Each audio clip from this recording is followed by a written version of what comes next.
Zooming in and out is something that you've probably noticed me doing in earlier clips.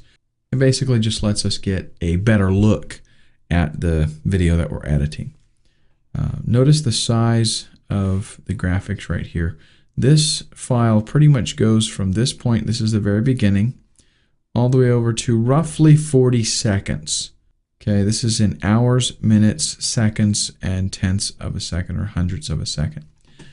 Notice the position that it's at right here. What I want to do is zoom in closer so that I can get a little more detail. For example, let's say that I had some tricky audio that I needed to edit. Zoomed out as far as I am, I can't really get a lot of detail in this audio. So I'm going to click the zoom in button. And now notice that the right side of that clip is no longer visible, and I've now got a horizontal scroll bar. So now to see the entire clip, I've got to scroll, click and drag to scroll to the end of it. Okay, and we'll click and drag to scroll back to the beginning.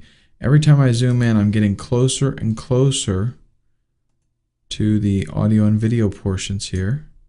And you do have a maximum. Okay, once that zoom in tool there grays out, then you can't zoom in anymore.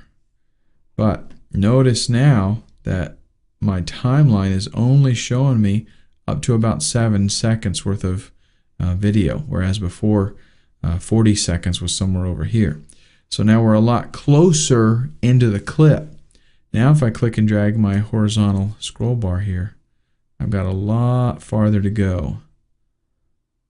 And what this means is that now we've got a little more detail and control about our editing. So we can make some more precise selections in the clip. And of course, to zoom back out, you're going to find during the editing process, a lot of times you'll zoom in and out pretty frequently. The button right next to it is zoom out. It works the same way, just in reverse. Click it to zoom out.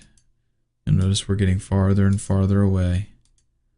And again, this also has a maximum that it can go. But it's pretty far. I think that's about it right there. And obviously, you're going to have a real hard time editing anything that small, right? So more than likely, you'll be able to find the range that you need there between the two tools.